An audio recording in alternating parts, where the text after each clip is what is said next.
Hi everyone. हम लोग frequency modulation की बात कर रहे थे और हमने एम्पलीट्यूड मॉड्यूलेशन की भी बात की है। इस पूरी एम्पलीट्यूड मॉड्यूलेशन और फ्रीक्वेंसी मॉड्यूलेशन में एक शब्द कई बार आया है, जिसे हम कहते हैं फेज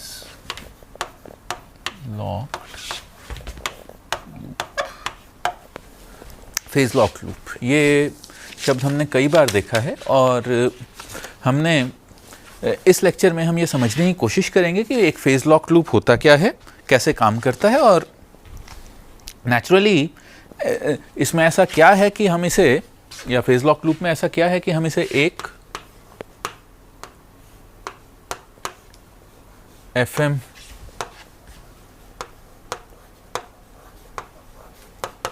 डीमॉड्यूलेशन में यूज कर सकते हैं, एक तो हम इसे एफएम डीमॉड्यूलेशन में यूज कर सकते हैं, दो हम इसे कैरियर फेज रिकवरी के लिए यूज कर सकते हैं।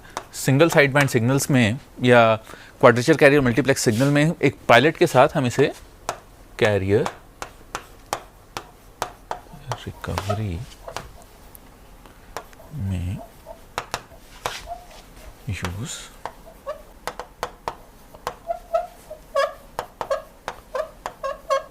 हम इसे कैरियर रिकवरी में यूज़ कर सकते हैं। तो एक फेज लॉक लूप में ऐसा क्या होता है, तो उसके लिए हमें ये फेज लॉक लूप को ध्यान से देखना है। ये एक फेज लॉक लूप है, इसे हम एक इनपुट सिग्नल ST दे रहे हैं और यहाँ पर ये इनपुट सिग्नल ST इस सिग्नल RT से मल्टीप्लाई हो रहा है। तो ST और RT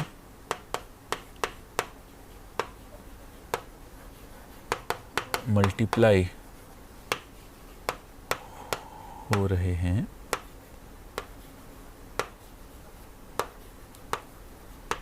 ST और RT मल्टीप्लाई हो रहे हैं और ये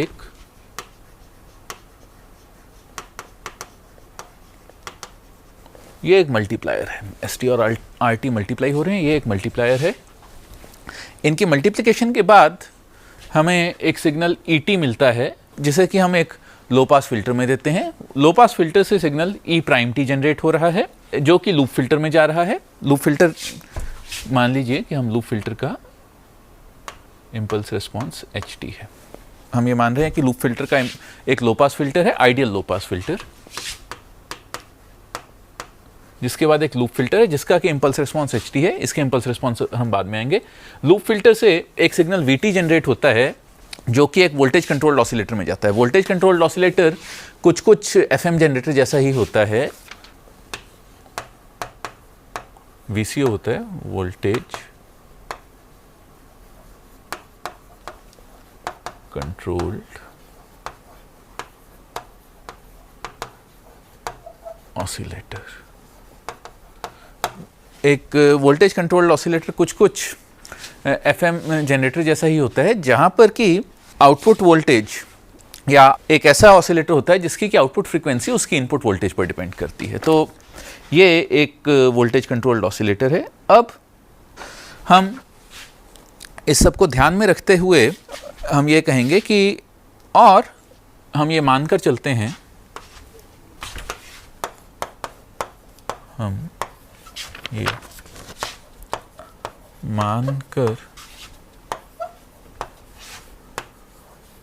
चलते हैं कि VCO का आउटपुट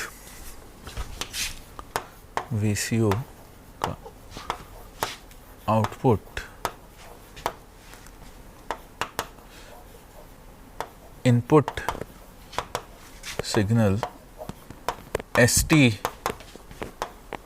वाली ही फ्रीक्वेंसी पर है, और हम ये मानकर चल रहे हैं कि VCO के आउटपुट की फ्रीक्वेंसी और इनपुट सिग्नल ST की फ्रीक्वेंसी सेम है। बस दोनों में एक फेज डिफरेंस है और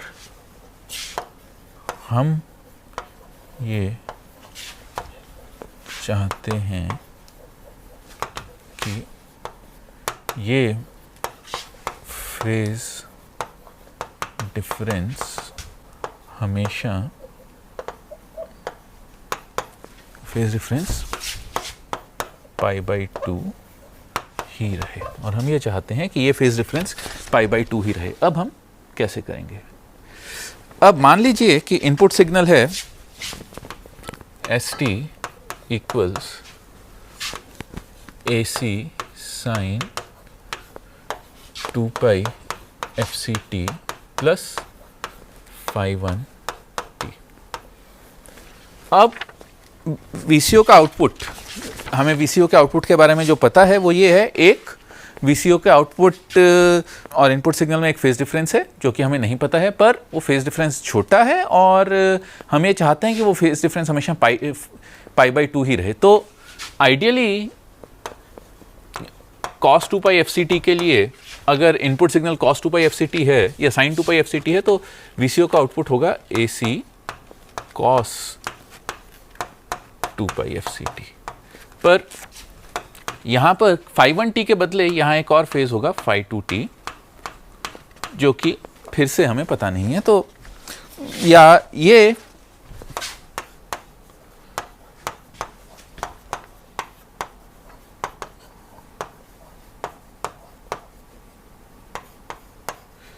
φ2t VCO कंट्रोल्ड फेज है, φ1t हमें पता नहीं है, φ1t इनकमिंग फेज है, हमें इनकमिंग सिग्नल का फेज नहीं पता है। पर हम ये चाहेंगे कि अगर यहाँ पर जीरो फेज है तो यहाँ cos 2π FCT हो, वो हम चाहते हैं। तो इसके साथ ही हम ये लिख सकते हैं, अब φ2t होगा, φ2t क्योंकि VCO कंट्रोल्ड फेज है, क्योंकि φ2t VCO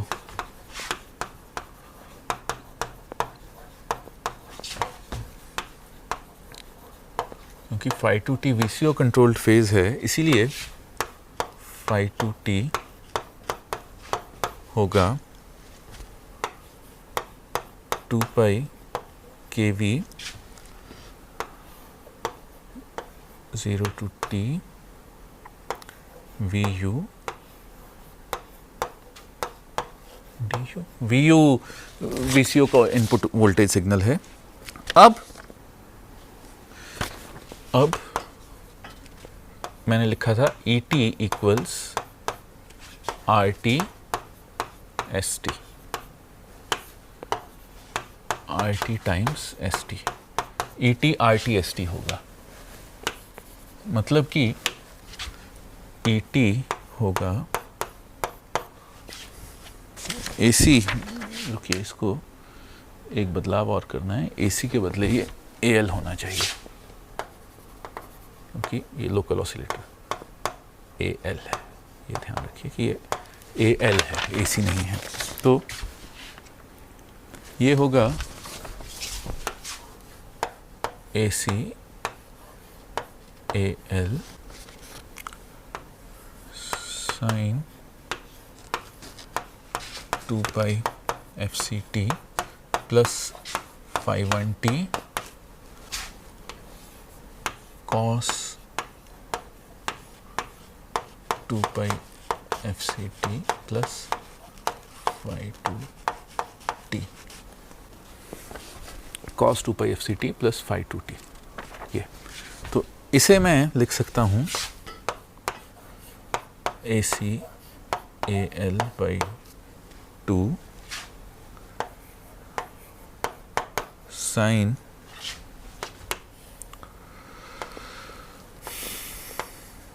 4π FCT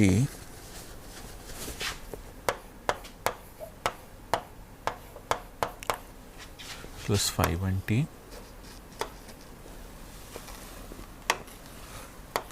plus φ2t plus sine φ1 T minus phi two T.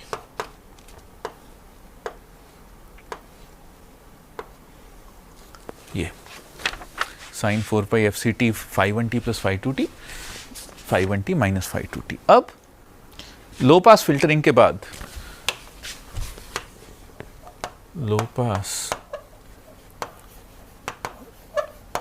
Filtering इसे हटा देगा, लो पास फिल्टरिंग इसे हटा देगा, मतलब E prime T A C A L by two sine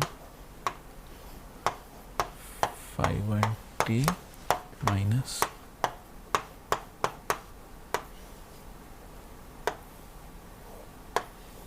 ये A C L by two sine phi one T minus phi two T. अब इसे मैं लिख सकता हूं ए सी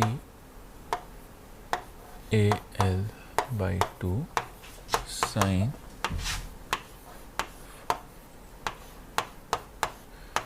ये फाई ई टी फेज एरर है, फाई टी फेज एरर है, तो फाई ई टी होगा T phi one T minus phi two T, phase error होगा phi one T minus phi two T equals phi one T minus two pi kV integral 0 to t vu du। ये पर vt तो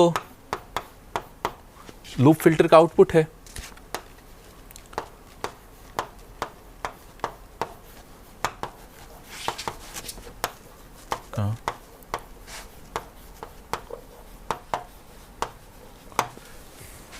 पर Vt loop filter का output है। अब क्योंकि Vt loop filter का आउटपुट है तो Vt है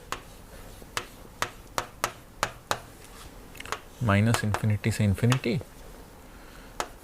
ई prime tau H T minus tau D tau, ये और फाई ई टी है फाई वन टी माइनस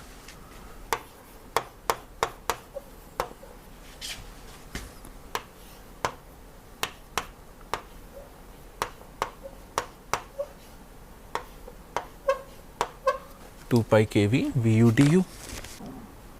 अब मैं दोनों ओर अगर डिफ्रेंशिएट कर दूं तो इस इंटीग्रल को हटाने के लिए d t by d t होगा d phi one t by d t minus two pi के वी वी टी, यानी कि ये होगा d phi one t by d t minus two pi k naught minus infinity से infinity sine phi ई t phi tau, sine phi e tau H T minus tau D tau, sine phi tau H T minus tau D tau. यहाँ मुझे बताना ज़रूरी है कि ये के not होगा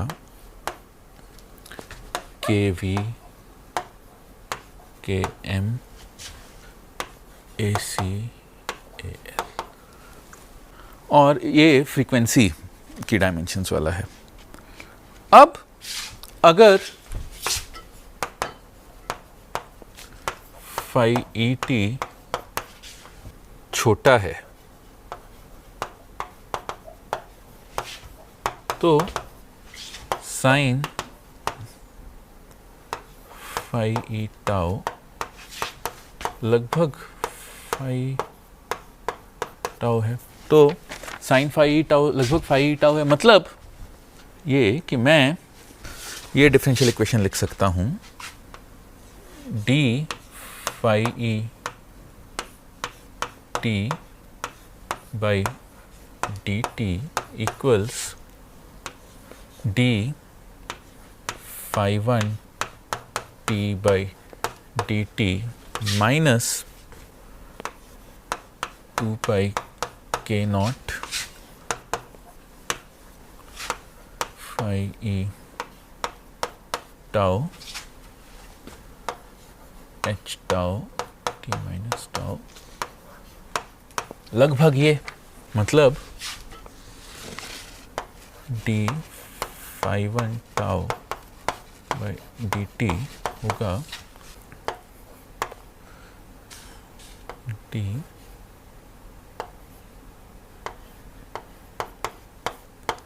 dt प्लस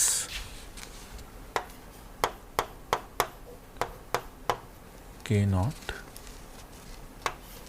माइनस इन्फिनिटी से infinity phi e t h t minus tau d tau. या अगर मैं दोनों साइड फूरियर ट्रांसफॉर्म ले लूं, jf phi 1 f equals phi e f jf plus 2 pi k naught hf, 2 pi cancel हो जाता है, k naught hf। तो अब phi 1 या phi e f हुआ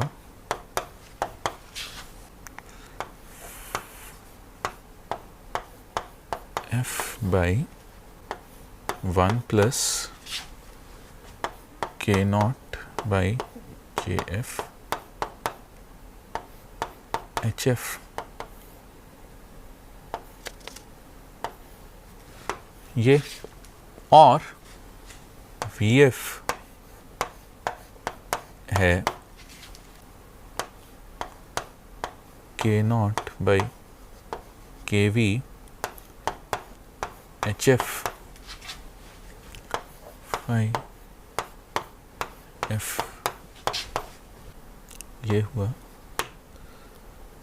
jf by kv lf by 1 plus lf, जहां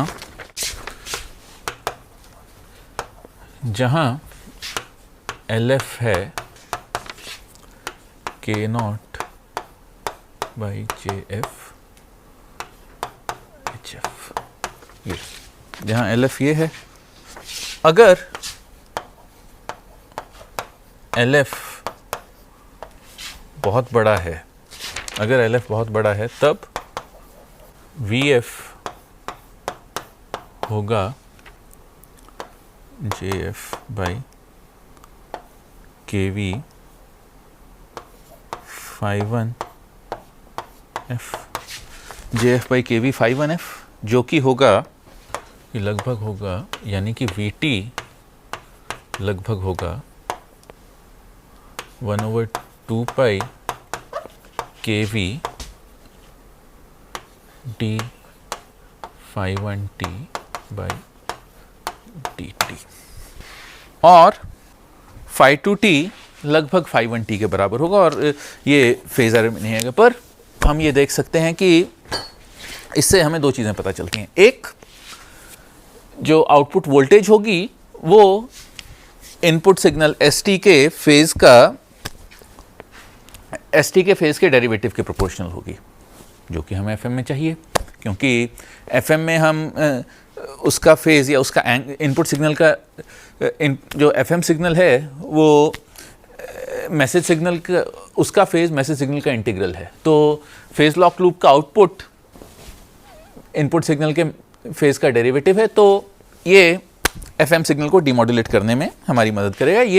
ये इनपुट सिग्नल के मैसेज या इनपुट मैसेज सिग्नल के बराबर होगा एक। तो दूसरा हम ये देख रहे हैं कि इसके साथ साथ phi 2t होगा 2 pi kV 0 to t vu du, जो कि होगा 2 pi kV 2 pi kV cancel हो गया और ये हुआ integral of phi 1t by dt या phi du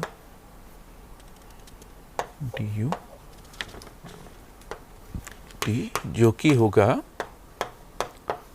5 तो जो VCO का आउटपुट होगा उसका फेज इनपुट सिग्नल के फेज के बराबर या इनपुट सिग्नल से फेज क्वाड्रेचर में ही होगा, क्योंकि ये साइन और कॉस है। तो phi 2t phi 1t के बराबर हो जाएगा।